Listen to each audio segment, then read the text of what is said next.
It's the Underdogs back with you. I'm Jordan Brenner, your host. Big week this week. We shipped Peter Keating off across the pond, and we're replacing him during Masters Week with Michael Eaves of ESPN. You know him from SportsCenter. You know he'll anchor their coverage at Augusta National and also be doing player interviews on Thursday and Friday. Michael, we are so glad to have you with us to preview the Masters this week. Welcome. I appreciate it, man. What's cracking? What's cracking is I am so psyched. Always one of the best weeks of the year. Transition right from the NCAA tournament into the Masters.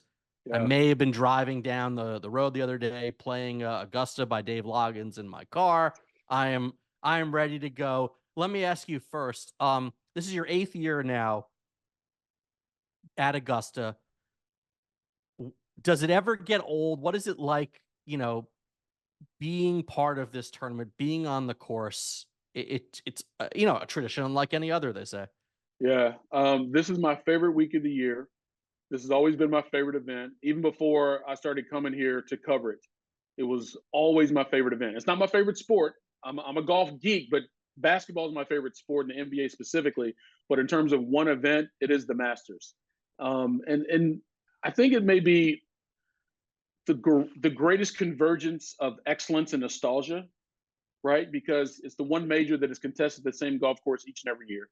So you have that. And like the tradition that Augusta National Golf Club tries to maintain each year in terms of how the course is run has a lot to do with it. And then you have the greatest players in the world trying to win the first major of the year. And oh, by the way, you also have some of the greatest champions of all time who come back each and every year to be a part of it. So that whole thing to me is what makes it special. And as Scott Van Pelt and I say, it's one of one.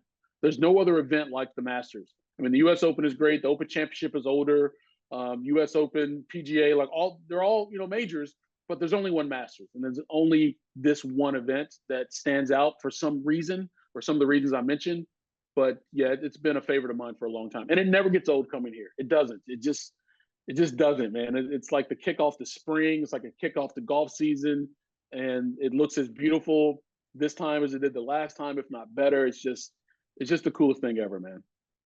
I think you nailed it, and I could talk to you about this stuff for hours, but two things you alluded to that I think are right on. First of all, the fact that it's the same place every year, it's the same music, it's the same, it breeds familiarity. And so everybody feels almost like it's sort of their home course. Like, every hole. It's not you're getting used to the latest Open course or anything like that. It's just, it feels comfortable. And I think that plays a big part in it. And then you mentioned also the mix of former champions. It's a condensed field, so you don't have as many random players who might get hot for one week. It's the leaderboard's always great. But then some of the coolest things I always love is when an older player makes a run. So I remember going back as far as the spring of '98, I think is the most underreported story, was when Jack made that one last run, and on the final day, I think pulled into second. And I remember being a sophomore in college and turning on the TV. Back then you couldn't follow on live streaming or anything like that. Right.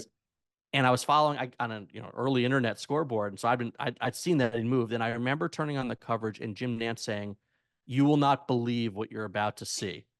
Yeah. Now, in retrospect, he wasn't that old because Phil was older last year, but it was it is so cool. The length of a golf career where you can sort of get something going, and you can see where I'm going to segue this in a second, is again also one of one, right? Yes. I mean, Tiger Woods had his news availability earlier today, and he kind of talked about it, that this place is special, and the people who have been here in the past, especially the past champion, they just know this golf course very well. And he couldn't put a number on the value of that in terms of how many strokes that is. But he mentioned, Jack being able to win here, Phil contending last year. We even go back to Bernhard Langer a couple of years ago. He was paired with Bryson DeChambeau, the longest hitter in the field, the shortest hitter in the field, and Bernhard Langer beat him by like 2 or 3 strokes, right? So it is about this golf course and what it allows, whether it's, someone that can really hit it well, or someone who putts it well, or someone who was older. Tom Watson has had some really good rounds here as he got up. Fred Couples, I thought today that Fred Couples could make the cut. He said, I think Freddie could definitely make the cut this week. And again, so we're talking about guys in their late 50s and 60s. making cuts here and contending. You don't see that in other golf courses. You definitely don't see it in other majors for Yep. sure. And we're even The only Jack thing at 46 in 1986. 46 was a lot older in 1986 than it is now, Yep. right? He was way older in terms of athletes Yes. and stuff. But for him to do that, that was amazing because he was 46 years old. No one does that. The only thing I could think of is the way Tom Watson would make late runs later in his career runs at the Open Championship because he just. Yeah. But otherwise, you're 100% right. So it feels trite starting with Tiger, asking about Tiger, but we are the Underdogs podcast, so it's always fun for us to talk about underdog Tiger Woods. He's I think plus 14,000 to win the tournament. Yeah. We obviously haven't seen him play much. Do you have any sense of what he's going to look like out there at all? No, and no one does because like on the driving range, hitting balls, he looks fine. He looks great. He looks like the guy that could go out and contend. But until he starts walking and then hitting those shots under tournament conditions, and even he has said that repeatedly, that's what he cannot duplicate at home, no matter how much he practices. But the issue now is he can't practice as much as he used to because of his body, right? I mean, the last time we saw him here, he looked terrible walking off that golf course on Saturday. It was cold, it was wet, he was limping, and he played 6 holes. He's like, yeah, I'm not coming back out, I'm done. But the last time we saw him, period, was in LA at Riviera. He played 6 or 7 holes that second round. He was sick, walks off the golf course. We haven't seen him since. Yep. Because remember, his original plan was to play 1 tournament a month. Well, that hadn't transpired the way he thought it would. He did say today that now that we're into the major season where you got 1 major for the next 4 months, he's hoping that kicks in. But even he doesn't know. Now, in his heart of hearts, he believes he can win. So that tells you that he's hitting it well enough at home that he thinks he can compete.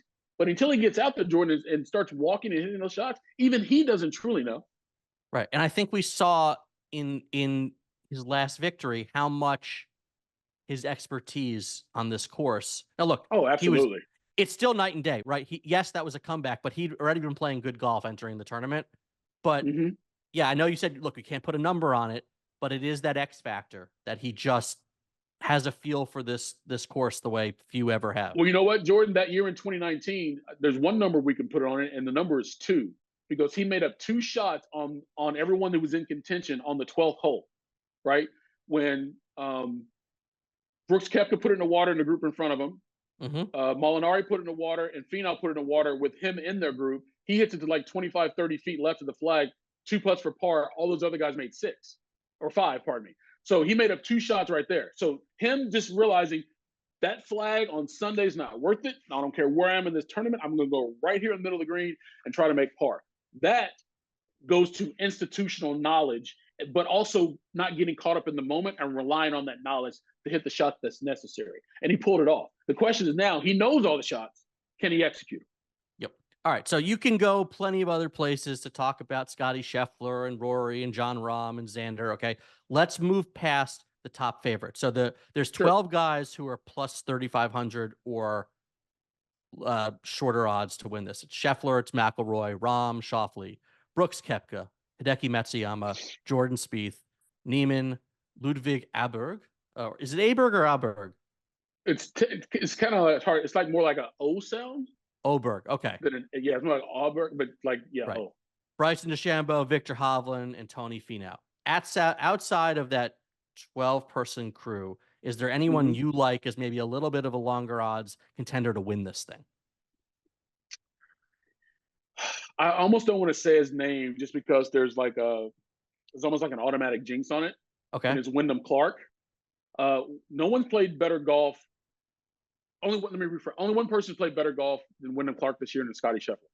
And twice Wyndham Clark finished runner-up to Scotty at Bay Hill and Players, or he'd have 2 wins. Yep. But no rookie has played here or won here since 1979. But Wyndham Clark is a little different than Fuzzy Zeller was, back then, because he's already won a U.S. Open. Yes. Right? He won me some money July, that day, by the way. Right? It was so he wasn't in the Masters field last year, but he was a major champion last year, and so he comes here already with a major on his resume, but he's never played here.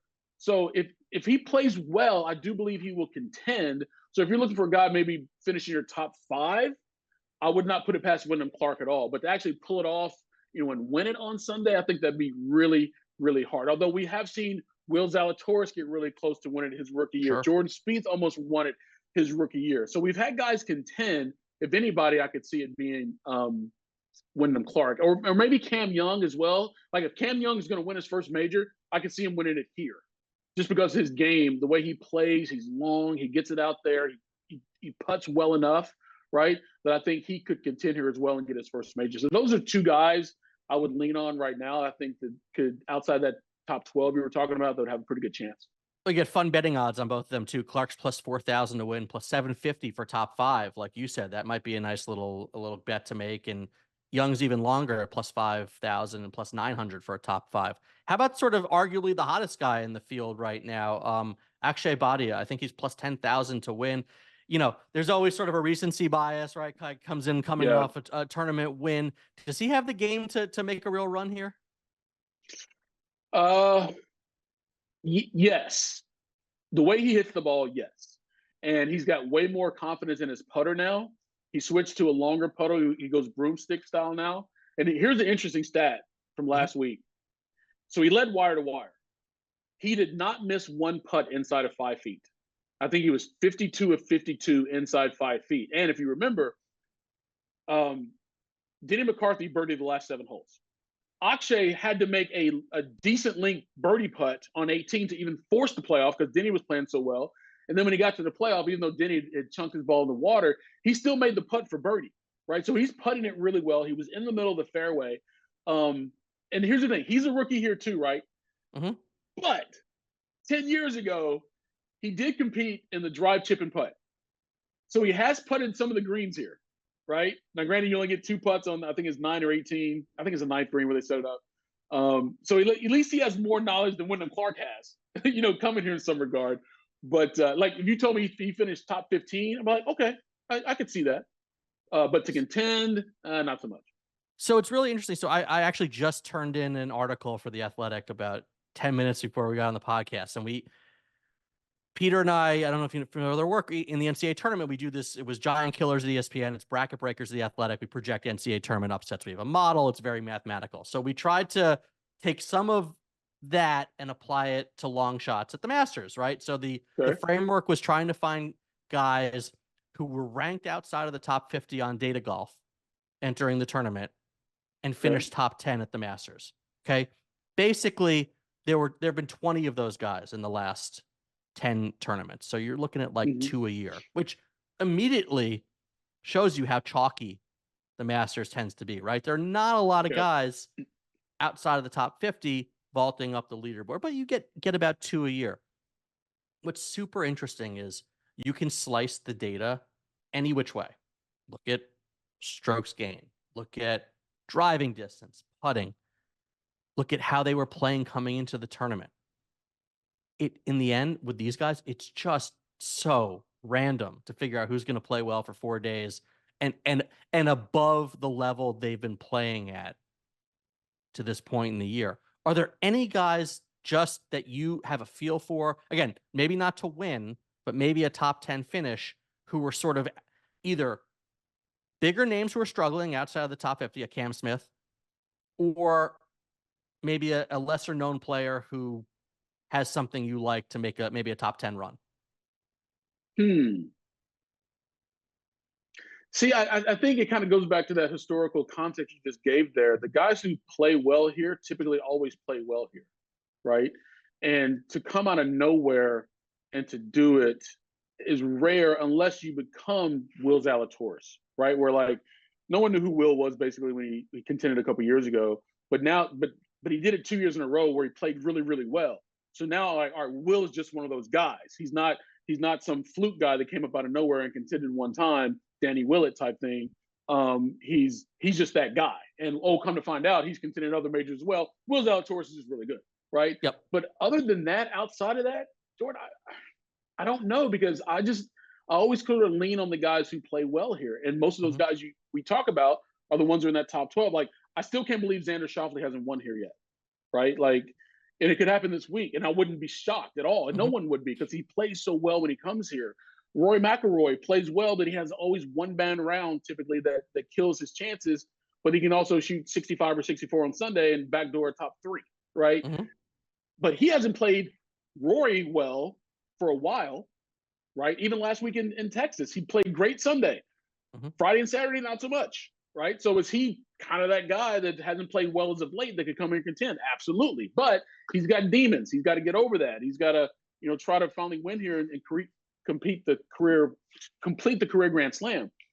But I don't know. Yeah. It's just any other tournament, I'd give you a bam, bam, bam, bam, bam. Right. But this spot, not so much. Maybe, how about Sahith Theegala maybe? Okay. Because he hits it so far and he plays fearless, so he may not be overcome by everything that's going on. I'd give you Sahith, but he should have won more than he has. Yeah. And he hasn't, so he kind of falters on Sundays. Twice in Phoenix he did that. So, not so much, man. Well, what's interesting, and the last thing is last year, 3 guys outside of the top 50 cracked the top 10. But here are their names. You may recognize them. Phil Mickelson, Brooks Koepka, and Patrick Reed, right? So they were, what do we They make don't count, of, though. They don't count. What do we make? Well, this is the data golf rankings, not the world rankings. I understand. So but here's the thing. But still, though, but they also haven't played as much. They haven't played as many tournaments, right? So you didn't have as much data, correct? Right. So I guess my question is, what do you make of the live guys, especially after the success those guys had last year? Because everyone was sort of like, they haven't played, they haven't competed, blah blah blah, and then they did well. At this point, does it even matter in your mind whether guys playing live or on the tour? Last year it didn't matter. Yeah.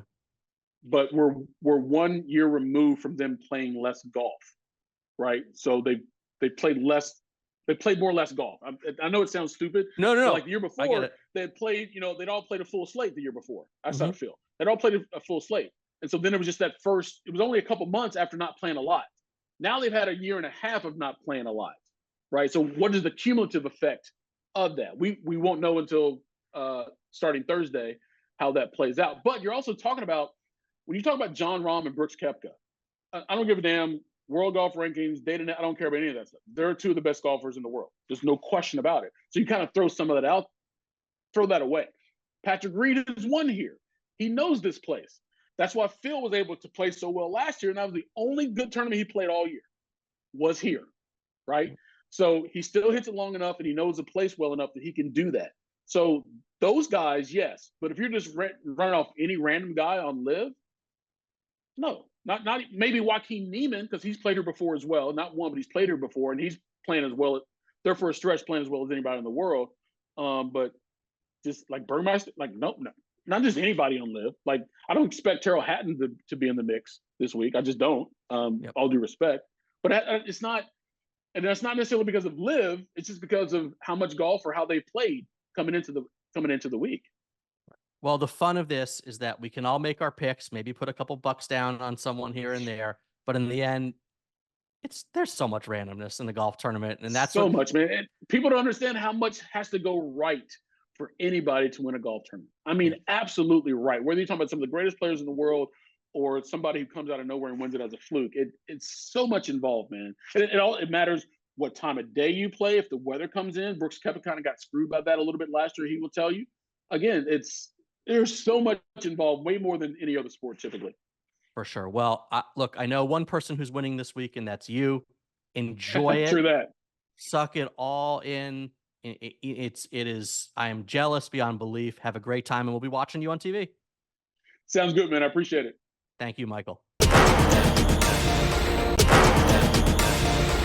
We're back, and we soldier on without Peter. I'm really thankful to Michael for joining us, especially because I wouldn't want to spend time with me on a Wednesday morning, especially when I'm in beautiful Augusta. So it takes real commitment. I'm thankful. But shifting gears for a minute, Sarah McCrory, our producer, our wonderful producer, and I were talking, and she made a good point. She's been so wrapped up, Caitlin Clark mania, the men's NCAA tournament, her Rangers, the Yankees, and their 9-2 start, that the NBA has sort of fallen by the wayside.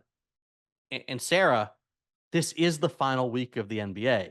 I want to focus, on one situation, which is the play-in tournament is coming next week after the regular season ends this week. The Western Conference is so stacked toward the bottom. It's a fascinating situation of how it's going to play out. And also for us, from an underdog scenario, all of these teams in contention just to be in the play-in tournament are dangerous teams to actually win the West. So here's where we're at right now. The Suns, right, and the Pelicans right now are tied for 6th and 7th place at 46 and 32. 7th place is in the play-in tournament, 6th is not. So that's a huge race to begin with. A game behind the Sacramento Kings, 45 and 33. The Lakers, 45 and 34, and the Warriors, 43 and 35. So 4 of those 5 teams are going to be playing against each other. If Sarah, if you don't remember the play-in tournament, 7 plays 8, 9 plays 10, 7 is into the playoffs, 10 is eliminated, and then the loser of 7-8 plays the winner of 9-10 for the last spot. So it's actually, I've really enjoyed the tournament. And just for a little perspective, these teams' records we're talking about would be in the battle for 2nd place in the Eastern Conference. The Bucks are 47 and 31. That's how strong the bottom of the West is. So I'm trying to make heads or tails of this. First of all, it'll be fascinating if the Suns fall back into the play-in tournament. Let's say the Pelicans leapfrog them. Okay. You've got 3 of what many people thought would be the top 4 teams in the West then in the tournament, right? The Lakers, the Warriors, the Suns. Veteran teams, all superstars, Kevin Durant, Steph Curry, LeBron James, Anthony Davis, on and on and on. But what's really interesting to me is like we can nitpick a bunch of these teams and problems they have. But first of all, let's start with the Warriors and the Lakers, the 2 veteran teams, the 2 teams that, maybe haven't lived up to expectations for the full season. Well, the Warriors are hot. They've won, I think, 7 of the last 8. And now these teams all play each other. They play the Lakers tonight. They play the Pelicans later in the week. So the question about the Warriors, have they found something? Draymond's back. He's maybe on better behavior. Jackson Davis has given them a lift. Chris Paul played well the other night. It's fascinating to see if this team has the ability to come together in the playoffs. The Lakers also getting it together at the right time. I'm not going to count out LeBron and AD for making one more run, and they've been rolling off some wins. They won 4 in a row, granted not against the best level of competition, but they'd won. Actually, I guess it was 9 out of 10 before losing the Timberwolves the other night. LeBron's still playing at an incredibly high level, shooting beautifully. They have games against the Warriors and Pelicans left. I think either of those teams is still capable of getting on a roll as an underdog and making, say, the conference finals. They also could lose to each other in the playoff game. In the play-in tournament. So I've never seen anything like that in the NBA, and I'm hoping this drama will bring fans back in quickly. Look, am I still a little bit skeptical about the Timberwolves and the Thunder? Yeah, I am. Like, prove it to me in the playoffs. And that's, I think, the other interesting part is like, you may end up with these playoff series like a 1 versus 8 or a 3 versus 5, where it's almost a toss up. If it's like the Wolves against the Warriors or the Thunder against the Lakers, like that's a really, really interesting betting spot too. And I'm curious what the odds will be. But the team I continue to sort of zero in on, and we talked about sort of the superstars and their teams, is the Pelicans.